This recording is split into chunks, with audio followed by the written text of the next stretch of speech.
The Everglades is so much more than a habitat for 2,000 species of plants and animals.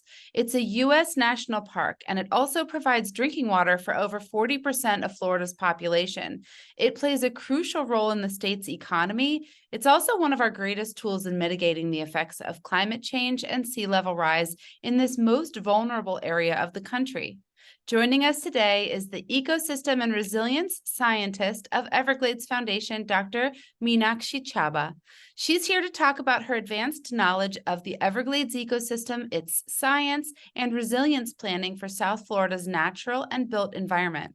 She's especially passionate about how Everglades restoration and decision-making around that restoration affects ecological and economic outcomes across the ecosystem. Meenakshi, thanks for joining us today. Thank you, Shannon, for having me. Yeah. Well, let's get right into the episode because there's so much for us to talk about. First of all, can you tell us the basic information that every Floridian should know about Everglades National Park? I'm thinking location, size, and what's important about its ecosystem. Well, that's a good question. Like Everglades is the most, like, we're all of us Floridians are really fortunate and to have the Everglades National Park in our state. It is the largest and the only subtropical wetland ecosystem in the entire North America, and the third largest national park in the United States. It spans about 1.5 million acres of southern Florida. So it's really big, and it spans the counties of Miami-Dade, Collier, and Monroe. So what's really interesting about the Everglades National Park is that at the time it was designated as a park in 1947, it became the first park to be preserved for its biodiversity rather than scenery.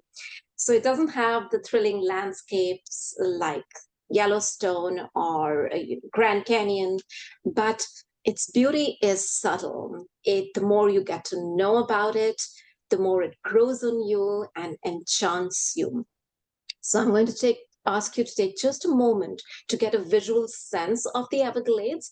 And you can see that picture behind me, maybe, but the Everglades, if you would take a 30,000-foot view from above, you would see back in the day, the Everglades was millions of acres of clean, fresh water moving slowly down south, primarily driven by rainfall, and starting from in the north at the southern rim of Lake Okeechobee to the southern tip of the peninsula.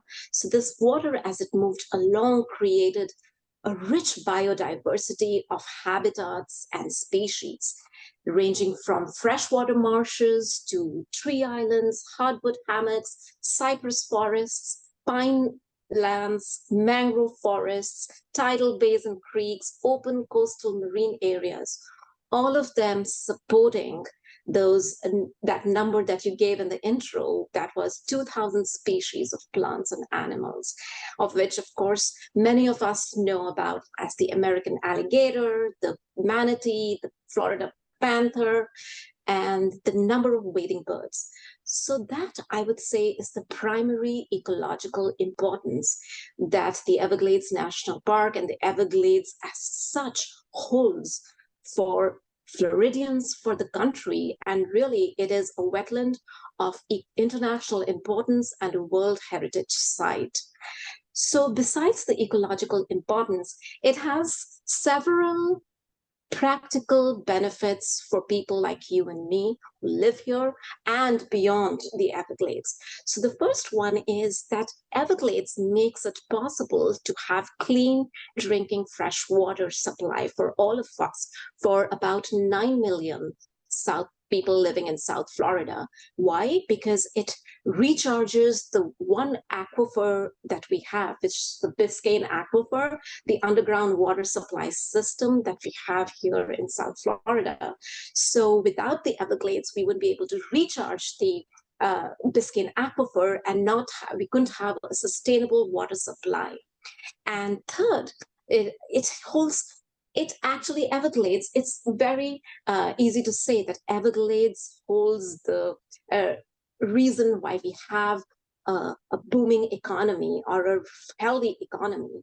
All these abundant waters that we have here, the beautiful ecosystems and habitats are the ones that generate the tourism and the recreation industries. The real estate business is propelled by the beautiful waters and the ecosystems that we have. And most importantly, it helps have thriving livelihoods for ordinary people here, whether they're small business people or ordinary families. Our livelihoods thrive because of the natural environment that we are in. So it raises the quality of life and helps us live a better life here in Florida. And I will stop here because I could go on, but there are more benefits, and I'm sure we'll talk about them as we go on. Absolutely. And hopefully, as a result of today's episode, listeners and, family and friends of listeners might make a trip down to see it for themselves. Oh, we would really love that to happen. So tell us about Everglades Foundation. Why does the world need an organization like EF? And what are some of the issues that you all are trying to solve? Well, it goes without saying that the Everglades Foundation cares deeply about the Everglades, right? What makes us special is really that we work very in a focused and a passionate way, in a really tireless manner, to advance the restoration and protection of the Everglades. So that's our main mission, to advance restoration and protection of the Everglades. Now, you may ask me, why is that? Because for that, you would have to go back just a little in history to understand that since the late 1800s, what we did was we altered basically the landscape of the Everglades by building canals, by building levees and diking it up. We compartmentalized that landscape that I described a few moments back so that we could grow crops, we could have a booming agriculture, we could have cities that we now live in, and a booming economic productivity. So to do that, we diked and canaled our way in through the Everglades, crisscrossing the landscape, and unfortunately compartmentalized it. And as a result, we have a degraded Everglades and the environment, and we have lowered the biodiversity. We've also had let saltwater intrude in our aquifer. So lots of things have happened, along with the cultural loss and the ways of life for the Native Americans. So all this combined said that holds the mission for the Everglades Foundation, and that is to restore and protect the Everglades. And what that means is basically restoring the historic sheet flow of water that the Everglades was. That is from north to south. We want to restore that water and bring it to the southern Everglades ecosystems and the Florida Bay, so that we can have healthy ecosystems. We can have economies that are vibrant, and we can also recharge our Biscayne aquifer to make sure our water supply remains sustainable into the future. Yeah, so I have a lot of questions about the restoration. And one of the big ones, just to start, is what would you say is the biggest threat to either Floridians, right? Where we want to hit people where they care, what they care about. And polling tells us that people care about our health, the cost of healthcare, their money. And so if we weren't going to work to restore the Everglades, what would you say is either the number one or the top three greatest risks? I think the first greatest risk is this most essential basic supply, and that's the drinking water, right? So if you don't have, we've already been extracting a lot of water from the Biscayne aquifer and not replenishing it. So if we don't replenish that water is going to get depleted. And most importantly, we have climate change impacts, and that is sea level. As sea level is rising, the salt water also gets inside the Biscayne aquifer, pushes against the water, and occupies space that was for the fresh water, right? So our best bet to fight fight the saltwater intrusion and sea level rise and ensure that we have this drinking water is that we restore the Everglades, that is, restore that sheet flow and give a chance for that water to increase in volume and increase the pressure to get the salt water to, go back eastward, to so that we can have more space and more volume of fresh water available for our people. And there are several other, as you said, what makes them concerned, what makes people concerned about it. And that's basically really, you can say that restoration we've analyzed and quantified what benefits restoration gives us, healthy ecosystem, water, and so on. But really, when it's been found that if you spend $1 on restoration, it will give you $4 back in return for benefits. So you can imagine that it's a win-win situation. The more money we put into Everglades restoration, the more benefits we'll get of not only drinking water, but so our economies for tourism and recreation and real estate will boom. And that really means that our businesses, economic prosperity is there for them, as well as the livelihoods of common people. Love that. And the Everglades Foundation, or I guess I should say Florida, just received quite a lot of money. Was it $300 million? 300 billion? Yes. So we have, fortunately, in the recent years, there has been a record funding of Everglades restoration. So that's really very encouraging. This year alone, the federal government allocated $450 million to the million with an M, because I got those two confused. Yes, $415 million. Okay, yes, and for $50 million, and the state allocated $3.5 billion over 4 years. Perfect. So thank you. Thank you for clarifying. Yes, I think I remember the 450 million well.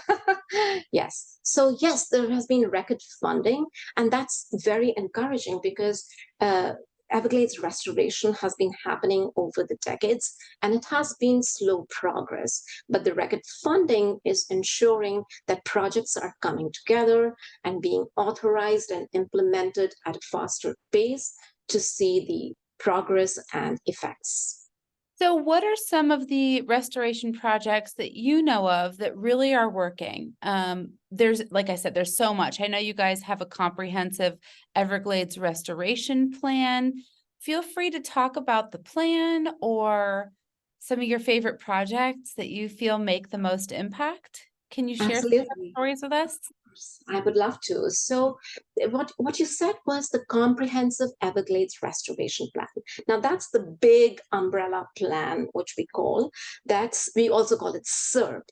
So this SERP was authorized in the year 2000. And this came after recognition of the environmental degradation that we've had, we recognized it way back since in the 1920s, but it is in the 1970s and 80s that the advocacy for Everglades restoration took momentum. And in the year 2000, Comprehensive Everglades Restoration Plan was authorized by the Congress. It began as an $8 billion project, but is now a multi-million-dollar project. It consists of about 68 individual projects, right? So it's that big umbrella plan that I was saying earlier. So this is a 50-50 partnership between the federal government and the state government. So the federal government is the implementing agency is the U.S. Army Corps of Engineers, and for the state government, that is represented by the South Florida Water Management District. So they work together to get all these projects designed, implemented, authorized, and so on. So that's what the Comprehensive Everglades Restoration Plan is. And as for my favorite projects, of course, I have a couple. And the one thing that I would bring out is the Tamiami Trail Bridging Project. I'm sure if your listeners and viewers have been on Southwest 8th Street going that US 41 road east to west. It's called the Tamiami Trail Road, and it connects Tampa with Miami. So that's why the name Tamiami. And so this road was of real concern for Everglades restoration because, as you can see, it's a road that crisscrosses east to west in the Everglades and actually is a significant blockage of water moving from north to south. So the Tamiami Trail Bridge project is the one which actually elevates the road in significant portions along the road. And by elevating it, and creates a bridge underneath so that the water can move north to south. And 3.5 miles out of the total 6.5 planned has already been bridged. And we're already seeing so much positive effect on the vegetation, in the flow of water. And, we can see how the ridge and slough landscape, the distinct pattern of vegetation in the Everglades can be renewed and can be brought back by these freshwater flows that have been restored. So that's one of my favorite projects. And also when I drive along on those bridges, I feel a different energy in me that's going on because I can see the work that's bringing good results. And another great project that has actually just broken ground, which you would love to hear about, is the Everglades Agricultural Area Reservoir. We call it the EAA Reservoir. It's being called the crown jewel of restoration because it's a huge project. What it will do is really, and what restoration basically aims to do is create storage. So when we degraded the Everglades, what it lost is 50% of its original size and the ability to store clean, fresh water. So what Everglades Agricultural Area Reservoir, it's a 16 square mile reservoir that is going to be built, and they just broke ground in February, and it will have the ability to store the water from Lake Okeechobee. Now, Lake Okeechobee holds a lot of water, but a lot of it has been polluted because of agricultural waste, animal farm waste, and so on.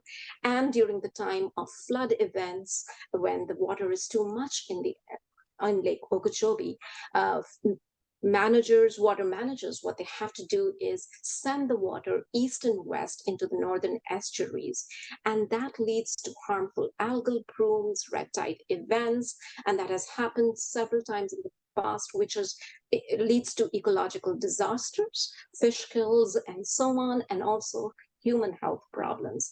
So what the EAA reservoir is going to do is have the ability to hold 78 billion gallons of that water, store it, clean it in another natural stormwater treatment area that's south of the reservoir, clean that water and send it down south.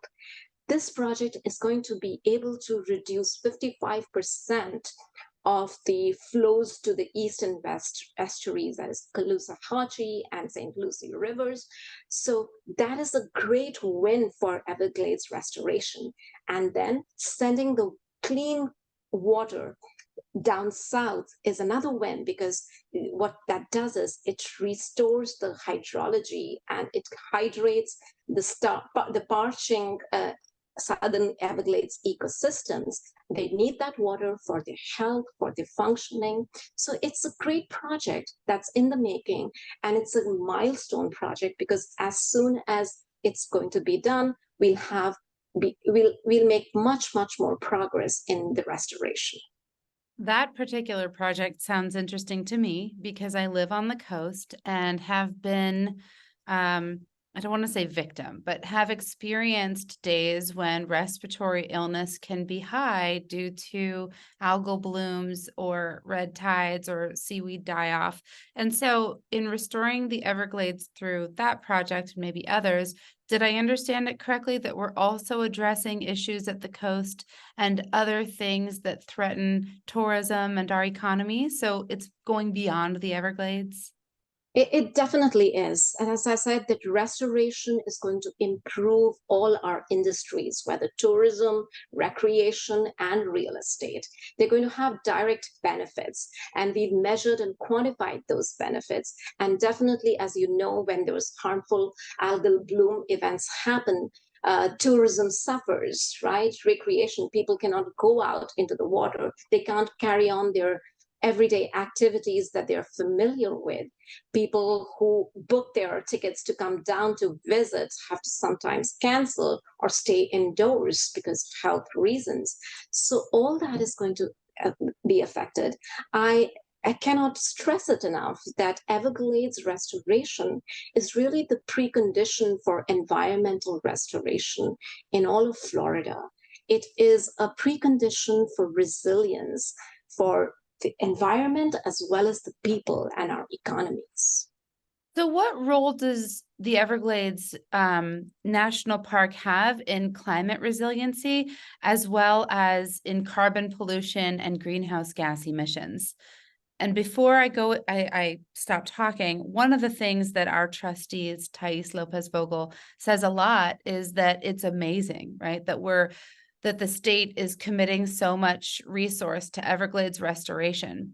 However, without addressing greenhouse gas emissions and stopping the things that cause climate change at its source, we run the risk of carbon pollution within the Everglades. And so we're cleaning up one problem without stopping the effects of another.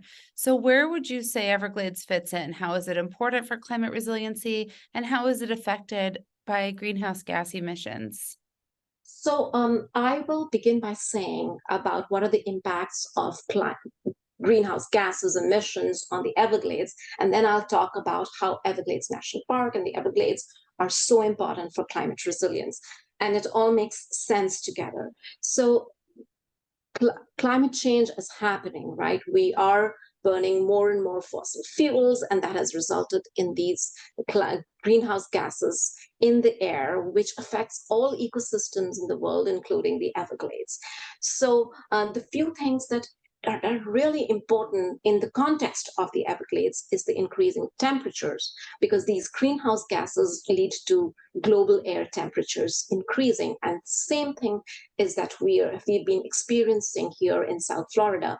Every year, the number of hot days that we experience is increasing. So that effect affects the plants and the animals and the whole ecosystem in the Everglades. Plants, if you've heard the word evapotranspiration, the higher the temperatures, the rate of evaporation from the bodies of the plants and animals as well as from the soil increases. So that dries up the ecosystems, right? So once the soils, especially these soils have been accumulating for thousands of years and have been covered by water. These are the peat soils in the Everglades, rich organic matter they contain. And if they're covered by water, it's great because they keep the carbon in, right? But when the water goes away, all that carbon is exposed into the soil, is exposed to the air, the oxygen decomposes it and lets all that carbon out. We've already let out billions of tons of carbon into the air because of the environmental degradation that we've already committed. The Everglades agricultural area where agriculture happens, in these past 120 years, they've emitted 880 million tons of carbon already, right? So we need to keep these restored. We need to keep these soils and wetlands covered with water. So if climate change was to continue happening and global air temperatures would keep rising and then there's no restoration, these soils will join that vicious circle of emitting more carbon into the air and actually aggravating and exacerbating the problem, right? Again, as sea level keeps rising, we've already experienced 10 inches of sea level rise in the last 100 years, more coming, and by 2040, we'll have 10 to 21 inches of more sea level rise. So why is that a problem for the Everglades? Because there's, as the sea level rises, again, it rises and takes up the land. It will change the areal extent and the distribution of wetland communities. And I'm going to come back to the same point. The saltwater intrusion into our Biscayne aquifer is going to challenge our water supply, right? So these are the main challenges that climate change brings to the Everglades. It will degrade ecosystems and ecosystem functions. So all the benefits that the Everglades provides will go away. And that brings me to how it is just the Everglades that can be, if we can have a savior against climate change, the Everglades are those for us. So what do the Everglades do? And as I'm going to repeat myself here, Everglades is the precondition for resilience. And Everglades restoration helps in having resilience for the ecosystems, for communities, and for the planet at large, really. So how does it do that? So in what restoration will do is, as I said, restore the water flow, right? The first thing it will do is, as you're restoring the water flow, the water that comes on, already it's helping us tide over the red tide events, right? It's helping us reduce the harmful algal bloom events and red tide events by storing the water and bringing it down south. As it brings it down south, it recharges our water, Biscayne aquifer, and that is climate resilience for you. Why? Because people need to survive in this basic essential supply of water. Second, it increases ecological resilience as that water comes down and hydrates the plants and animals and the soils. It makes sure they are healthy and they can perform all the functions that are so important to bring climate resilience. For example, the more the water that comes down, they're going to be healthy and sequester more carbon in them, store more carbon in them. You have the mangroves and the blue carbon that they store. In a study that we performed a few years back, we were able to quantify that amount and value it as about $2 to $3.4 billion worth of carbon that's stored in the mangroves of the Everglades alone.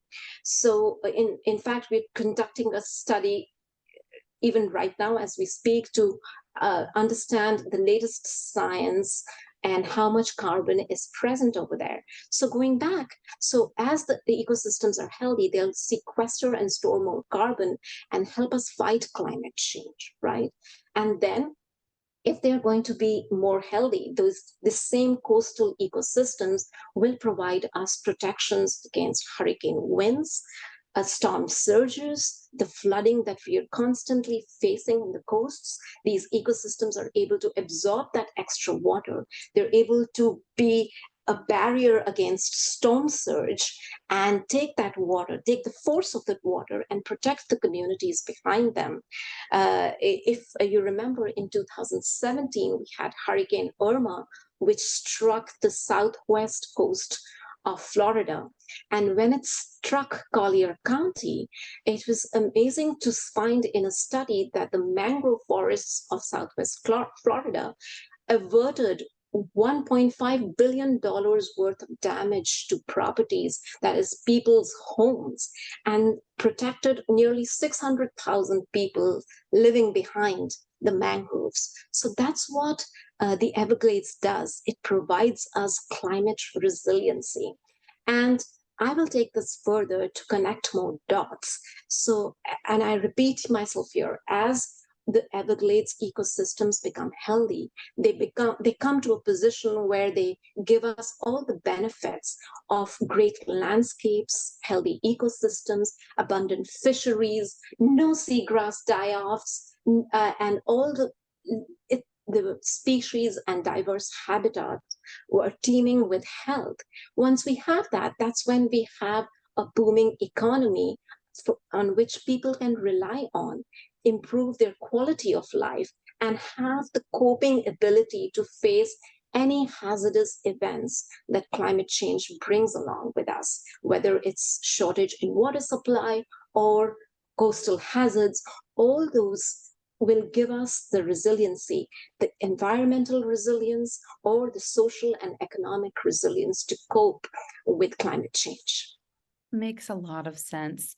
And it stands to reason that Everglades restoration is not a single generation effort, that it probably needs to be a decades long or even centuries long effort as our climate changes and normal and human caused changes continue to occur. So how do you feel that Everglades Foundation is reaching younger generations to continue or to ensure that we continue to protect the important landscape and ecosystem? I think the Everglades Foundation, very soon we have realized here that we really need to reach our younger generation. And we realize that um, environmental awareness, concern, and stewardship is really part of and rooted in our culture, right? And we have to make that cultural shift to and to make that cultural shift, we need to reach our younger generation.